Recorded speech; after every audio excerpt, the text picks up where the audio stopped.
কুর ব্রিজের পূবের মাথার থেকে পশ্চিমের মাথা আমি বাইক নিয়ে পার হবো কত টাইম লাগে, কারণ সপ্তাহ 15 দিন আগে মানুষে এই ব্রিজটা সম্পূর্ণ আইডিয়া পার হয়েছে। 25 থেকে 30 মিনিট টাইম লাগছে। যারা যারা দেখতেছেন পারলে একটা করে শেয়ার করে দিবেন, আর যারা যারা রফি ব্লগ ফলো করেন নাই ফলো করে দিবেন। হয়তো মানুষে ভুলে গেছে গা, কারণ 5-7 বছর আগে এই জায়গায় আমরা নাও দিয়ে পার হয়েছি, আমার 50 টাকা ভাড়া দিয়ে, আমাকে পয়সাও গেছে, আমার সময় হয়ে গেছে। ওইগুলা কথাও মানুষে ভুলে গেছে গা, কারণ মানুষগুলা সরল সুদা মানুষ, মানে তাড়াতাড়ি ভুলে জায়গা।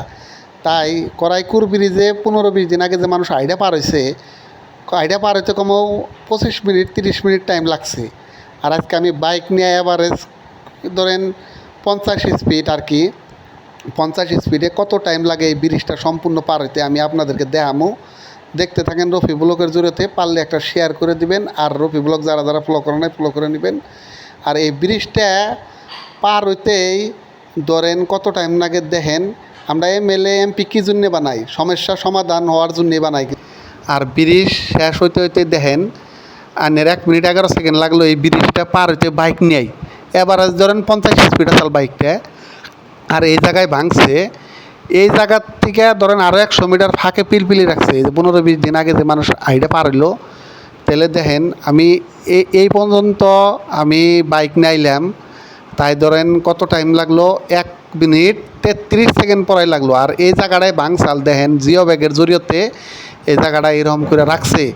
বর্তমান যদি পানি না বাড়ে তাহলে আর এই জায়গাটা ভাঙবো না, কারণ জিও ব্যাগটা যেভাবে কাম করছে কারণ থাকবো, কারণ তলে থেকে মাটি কাটাও হবো না, বালু মাটি কাটা হবো না, আর ভাঙবো না, কারণ এই জায়গাটা পার্মানেন্ট কাম করা লাগবো। আমি জানা মতে ঠিকাদারের টেন্ডার হয়েছে, হয়তো এবার পানি কমলে কাম হইতে লাগে।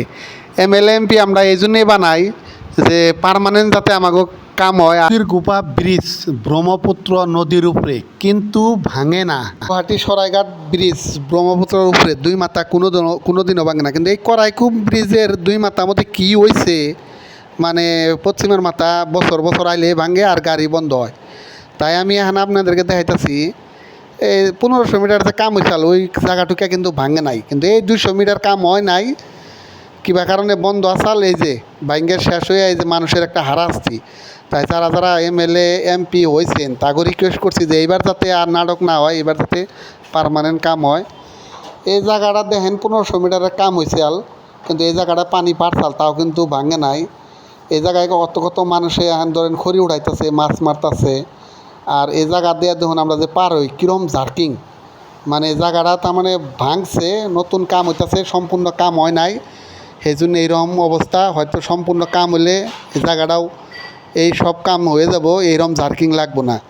তাই আমি রফি ব্লগের জরিয়তে এমএলএ এমপিরে রিকোয়েস্ট করছি যাতে এইবার পানি কমার হাতে হাতে 2024 সনে যাতে এই কামটা সম্পূর্ণ হয়।